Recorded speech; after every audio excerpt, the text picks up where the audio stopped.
لیکن اے بیت الحم افراطہ، اگرچہ تو یہودا کے ہزاروں میں شامل ہونے کے لیے چھوٹا ہے، تو بھی تجھ میں سے ایک شخص نکلے گا اور میرے حضور اسرائیل کا حاکم ہوگا، اور اس کا مصدر زمانہ سابق، ہاں قدیم الایام سے ہے۔ آمین۔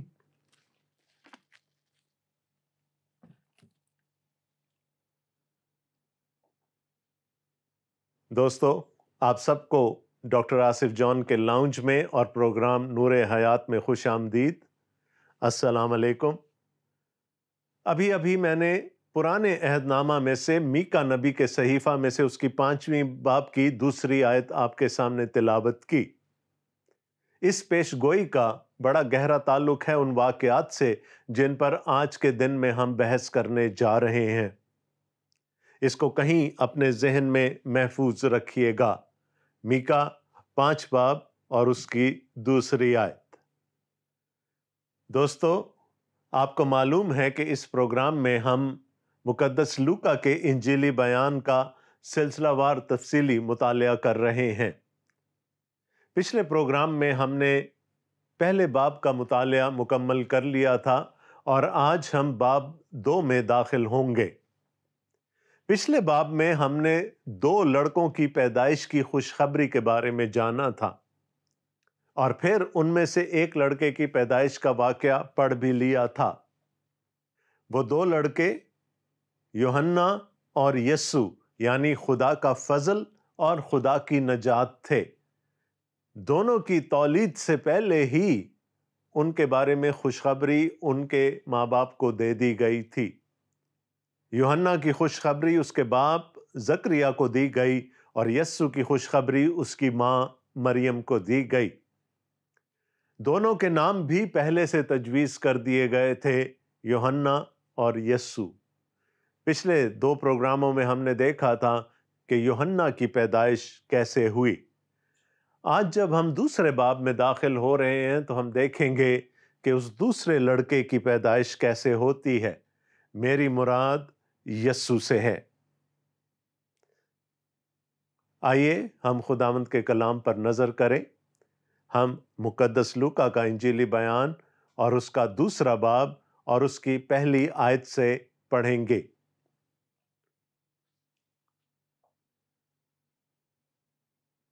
ان دنوں میں ایسا ہوا کہ قیصر اوگستس کی طرف سے یہ حکم جاری ہوا کہ ساری دنیا کے لوگوں کے نام لکھے جائیں۔ یہ پہلی اسم نویسی سوریا کے حاکم کورنیس کے عہد میں ہوئی، اور سب لوگ نام لکھوانے کے لیے اپنے اپنے شہر کو گئے۔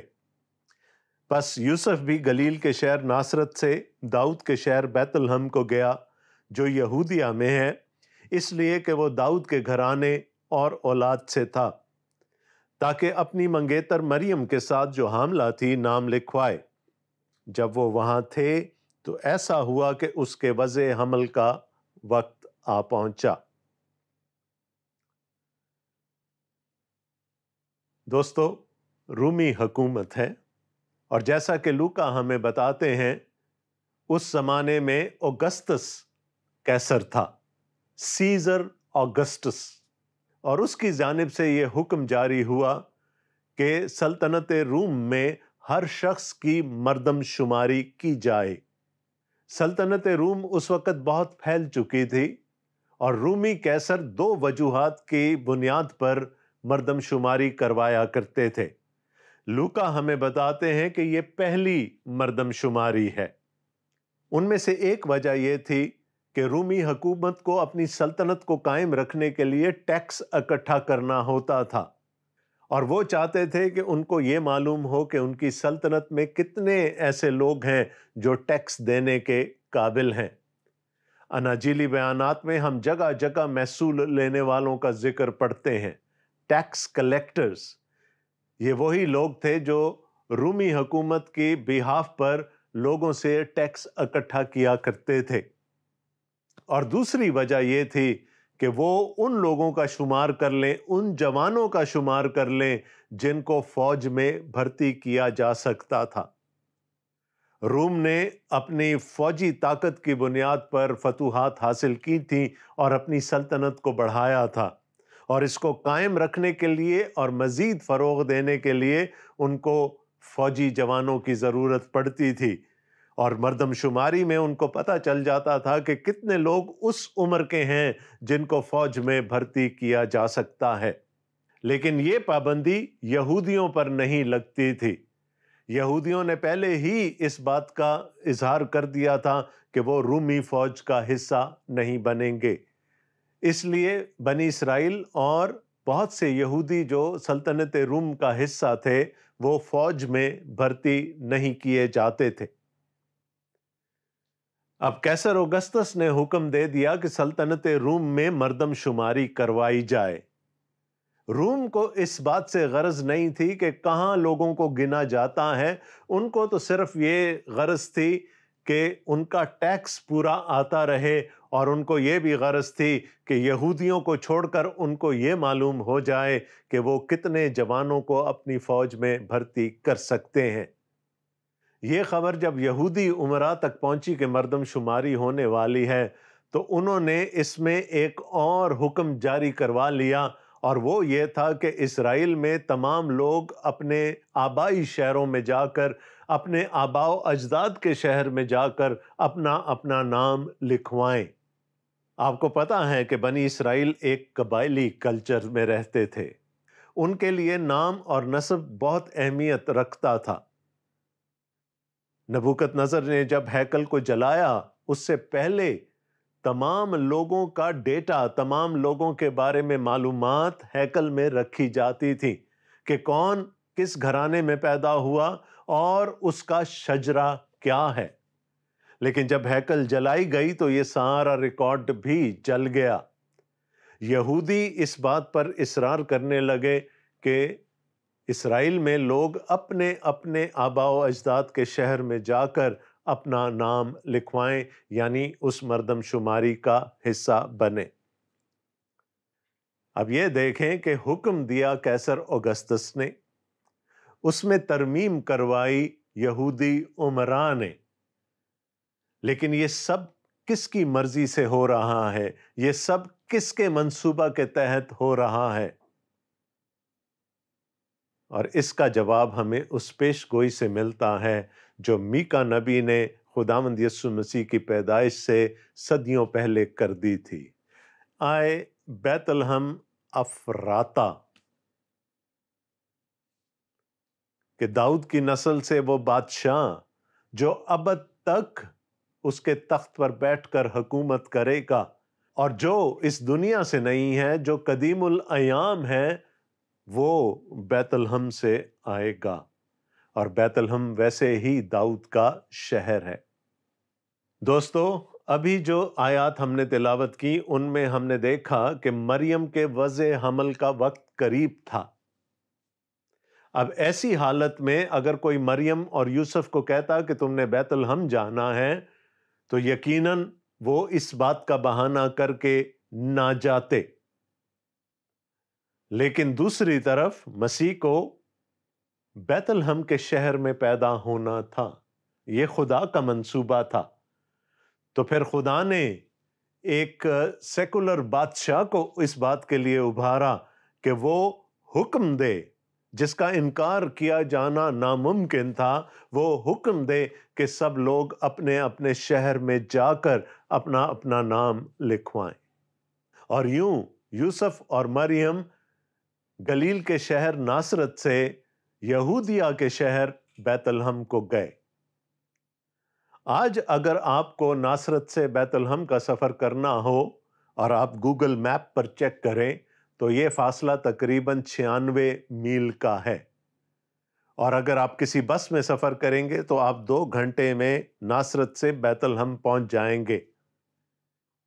لیکن ہم بات کر رہے ہیں 2000 سال پہلے کی۔ اس زمانے میں آج کی طرح کی شاہراہیں نہیں ہوتی تھیں۔ تقریباً 80 میل کا سفر تھا، اور اگر وہ 20 میل بھی روزانہ چلتے تو وہ 4 دن میں کم از کم بیت لحم پہنچتے۔ یہ تو میں جوانوں کی بات کر رہا ہوں، میں کسی خاتون کی بات نہیں کر رہا، اور پھر وہ خاتون جو کہ بالکل اپنے وضع حمل کے قریب ہو۔ مریم کے بارے میں ہم جانتے ہیں کہ جب وہ بیت لحم میں ہی تھے تو اس کی وضع حمل کا وقت آ پہنچا، تو شاید وہ بڑی سست روی سے سفر کرتے ہوئے، جو 4 دن کا سفر تھا غالباً 8 دنوں میں کرتے ہوئے وہ بیت لحم پہنچے ہوں گے، اور اس تکلیف کو تھوڑی دیر کے لیے اپنے ذہن میں لائیں جو کہ مریم نے اس پورے سفر میں برداشت کی ہوگی، اور اس کے ساتھ یوسف نے بھی، کیونکہ وہ اس کی تیمارداری کرتا ہوگا۔ تو خیر جتنے بھی دن لگے ہوں، خدا کا کلام ہمیں بتاتا ہے کہ یوسف اور مریم ناصرت سے چل کر بیت لحم کو گئے۔ اور کیوں گئے؟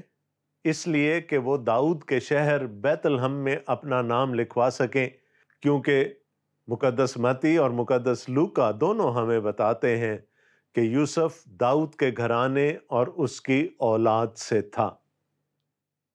اب اگر لوکا اتنا بھی لکھ دیتے کہ وہ داؤد کی اولاد سے تھا تو کافی ہوتا، لیکن لوکا نے اس پر اکتفا نہیں کیا، وہ مورخ ہے، اور ہمیں پتہ چل گیا کہ اس نے تاریخ بیان کی کہ کس دور میں یہ سب کچھ ہوا۔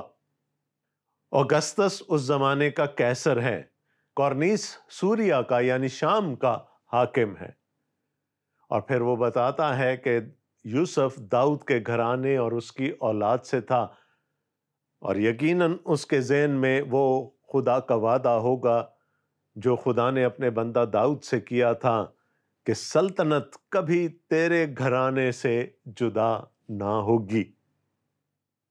اور میں نے آپ کو بتایا تھا کہ مریم اور یوسف کا نکاح ہو چکا ہے۔ مقدس متی ہمیں بتاتے ہیں کہ اس وقت تک یوسف مریم کو اپنے گھر بھی لے آیا تھا، تو وہ ان کی منکوحہ تھیں اور انہی کے گھر میں اب رہ رہی تھیں، اور پھر یہ دونوں آئے تاکہ اسم نویسی میں شرکت کر سکیں، مردم شماری میں شرکت کر سکیں، اور پھر وہاں یوں ہوا کہ مریم کے وضع حمل کا وقت آ پہنچا۔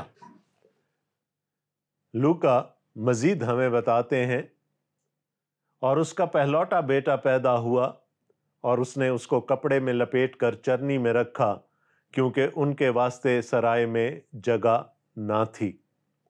ہمارے ہاں کرسمس کے موقع پر خداوند یسوع مسیح کی پیدائش کی کہانی کو یعنی نیٹیوٹی کی کہانی کو بڑا رومانٹسائز کر کے پیش کیا جاتا ہے، جیسے سب کچھ نہایت خوبصورت تھا، اور فرشتے گا رہے تھے اور درخت لہلہا رہے تھے اور چرواہے چل پڑے خداوند یسوع مسیح کا دیدار کرنے کے لیے۔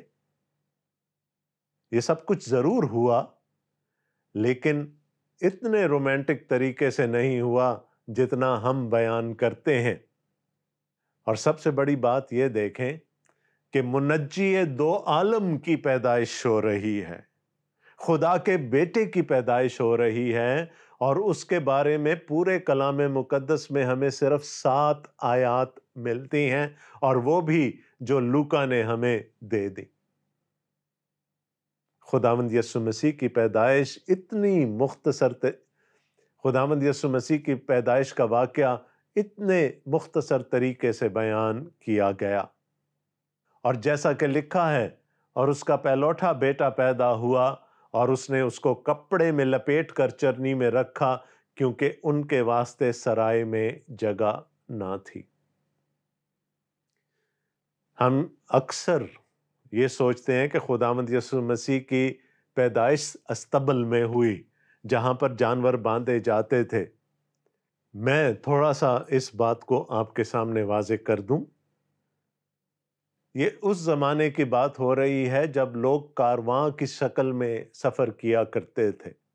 بہت سارے لوگ، بہت سارے تاجر مل کر ایک کارواں کی صورت میں ایک جگہ سے دوسری جگہ جایا کرتے تھے، تاکہ وہ ایک دوسرے کو سہارا بھی دے سکیں اور اکٹھے ہونے کی وجہ سے ڈاکوؤں سے اور چوروں سے بھی بچ سکیں۔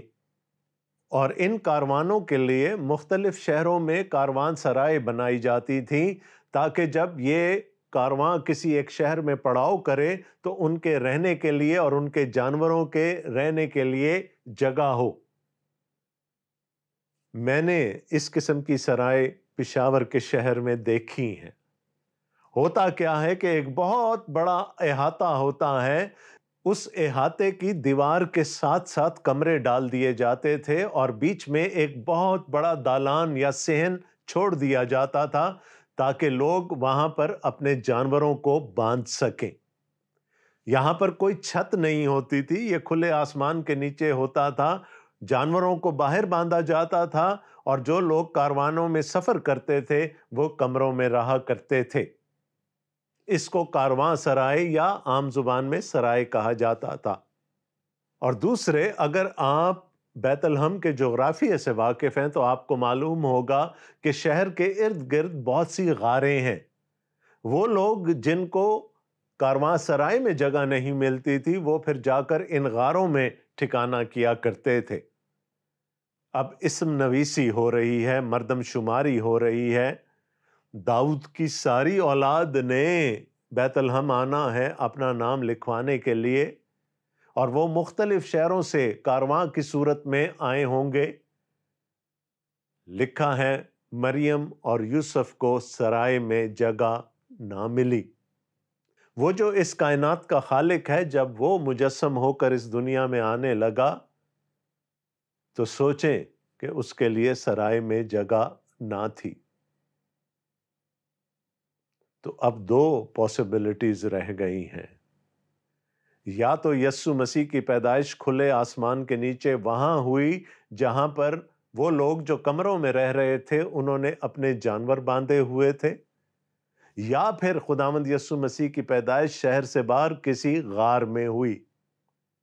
ہم تو بتیاں لگا کر اپنے گھروں کو سجاتے ہیں کہ کرسمس ہے، لیکن یہاں یوسف اور مریم کی قسم پرسی دیکھیے گا کہ ان کی پہلی اولاد یا تو کھلے میں، اس احاطے میں، اس صحن میں ہوئی، اور یا کسی غار میں، کیونکہ سرائے میں رہنے کے لیے تو ان کے پاس جگہ نہ تھی۔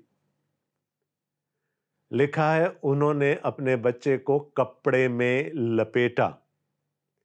اب اس کپڑے کا ذکر کرنا شاید لوکا نے ضروری سمجھا۔ میں نے ابھی تھوڑی دیر پہلے آپ کے سامنے پشاور کا ذکر کیا تھا۔ خیبر پختونخوا میں اور پشاور کے علاقے میں بچے جب پیدا ہوتے ہیں تو ان کو ایک کپڑے میں باندھ دیا جاتا ہے، ایک کپڑے میں لپیٹا جاتا ہے اور اس کے اوپر ڈوری باندھ دی جاتی ہے، اور وہاں شہر کی زبان میں، پشاور شہر کی زبان میں اس کو گندخ کہا جاتا ہے۔ اور اس کا نظریہ یہ ہوتا ہے کہ اس کی وجہ سے ایک تو بچہ سکون کی نیند سوتا ہے اور دوسرا اس کے بازو اور اس کی ٹانگیں سیدھی رہتی ہیں۔ اور ہمیں یہ بتایا جا رہا ہے کہ مریم نے اسی طرح سے اپنے بیٹے کو سواڈلنگ کلاتھ میں، یعنی اس کپڑے میں لپیٹا اور اس کو چرنی میں رکھ دیا۔ اب چرنی کے بارے میں بھی ہمارے بڑے عجیب عجیب سے خیالات ہیں۔ چرنی وہ چیز ہے جس میں سے جانور چارہ کھاتے ہیں، جانوروں کا کھانا اس میں رکھا جاتا ہے اور پھر وہ وہاں سے اپنا چارہ کھاتے ہیں۔ جانوروں کا کھانا اس میں رکھا جاتا ہے۔ ہم جب کرسمس مناتے ہیں اور نیٹیویٹی کے سین کو ویژولائز کرنے کی کوشش کرتے ہیں تو ہم اکثر لکڑی کی چرنیاں بنا دیتے ہیں۔ یاد رکھیے گا، بنی اسرائیل میں اس وقت بھی اور آج بھی لکڑی ناپید ہے۔ جب ہیکل بنائی جانی تھی تو دیودار کی لکڑی لبنان سے آئی تھی۔ اس زمانے میں چرنیاں پتھر کی بنائی جاتی تھیں، اور اگر آپ کو یقین نہیں آ رہا تو میں آپ کو دکھا دیتا ہوں۔ یہ پہلی صدی عیسوی کی ایک چرنی ہے جو پتھر کو کھود کر بنائی گئی ہے، اور وہاں پر ایسی ہی چرنیاں آپ کو پورے ملک میں نظر آتی تھیں۔ آپ اس چرنی کی حالت دیکھ سکتے ہیں جس میں میرے اور آپ کے خداوند یسوع مسیح کو کپڑے میں لپیٹ کر رکھا گیا۔ میں نے آپ کو کہا کہ اس زمانے میں بنی اسرائیل میں لکڑی ناپید تھی، بہت کم درخت اگا کرتے تھے وہاں پر، اور ہم ہمیشہ یہ کہتے ہیں کہ یسوع نے اپنے باپ کی طرح بڑھائی کا پیشہ اپنایا، اور ہم اکثر بڑی آسانی سے یہ کہہ دیتے ہیں کہ یسوع نے اپنے باپ یوسف کی طرح بڑھئی کا پیشہ اپنایا۔ جہاں لکڑی اتنی کم ہوگی وہاں بڑھئی کہاں ہوں گے؟ ہم یہ جانتے ہیں کہ یوسف ضرور مزدور تھا، لیکن وہ جس کو ہم عام زبان میں گلکار کہتے ہیں، جو مٹی سے کام کرتے ہیں، جو پتھر سے کام کرتے ہیں، جو عمارتیں بناتے ہیں، اور ہاں اگر وہاں پر آرائش کا کام کرنا ہو لکڑی سے تو پھر وہ لکڑی کا کام بھی کر لیتے تھے۔ کیونکہ بائبل مقدس کے اکثر تراجم میں اس کا ترجمہ بڑھئی یا کارپینٹر کر دیا گیا، تو ہم نے بھی خداوند یسوع مسیح کو بڑھئی بنا دیا۔ اصل لفظ ہے گلکار، جو مٹی سے اور پتھر سے کام کرتے تھے، جو کہ عمارتیں بنایا کرتے تھے۔ آج میں بار بار آپ کو حیرت میں ڈال رہا ہوں۔ بہت سارے ہمارے آئیڈیاز، بہت سارے ہمارے خیالات خداوند یسوع مسیح کی پیدائش کے بارے میں، اس کے پیشے کے بارے میں نے چیلنج کر دیے، اور اس کی وجوہات ہیں۔ اور میں نے آپ سے پہلے کہا کہ ہم کرسمس کی کہانی کو بہت رومانٹسائز کر دیتے ہیں۔ یاد رکھیے گا، وہ پیدائش ایک مرد غمناک کی تھی۔ وہ جو رنج کا خوگر تھا، وہ جو رنج و الم سے آشنا تھا، اس کی پیدائش ہونی تھی۔ تو اس کی پیدائش کسی محل میں تو نہیں ہو سکتی تھی۔ ہاں، وہ دو جہاں کا بادشاہ ضرور ہے، لیکن اس کی پیدائش نہایت ہی غربت میں، وہاں جہاں پر جانور بندے ہوتے ہیں، جہاں پر ان کا فضلہ ہوتا ہے، گندگی ہوتی ہے، اور اس چرنی میں رکھ کر ہوئی جس میں سے جانور کھایا کرتے تھے۔ پتہ نہیں یوسف نے اس کو پہلے دھویا ہوگا یا نہیں۔ تو یہ ہے دراصل میرا اور آپ کا خداوند، میرا اور آپ کا مالک یسوع مسیح۔ دوستو، چلتے چلتے ایک چھوٹی سی بات آپ کو بتا دوں۔ بیت الحم ایک مرکب ہے۔ بیت کہتے ہیں گھر کو، لحم کہتے ہیں روٹی کو عبرانی میں، روٹی کا گھر۔ تو یہ بھی ضروری تھا کہ جب زندگی کی روٹی اس دنیا میں آئے تو وہ بیت الحم میں ہی پیدا ہو۔ جب ہمارے گھروں میں روٹی بنتی ہے تو کیا ہوتا ہے؟ ہمارے گھر کی خواتین اس کو کپڑے میں لپیٹ کر چنگیر میں رکھتی ہیں یا کسی برتن میں رکھتی ہیں، اور پھر دوسروں کے سامنے اس کو پیش کیا جاتا ہے۔ بیت الحم، زندگی کی روٹی کپڑے میں لپیٹ کر چرنی میں رکھ دی گئی۔ خداوند آپ سب کو بڑی برکت دے۔ خدا حافظ۔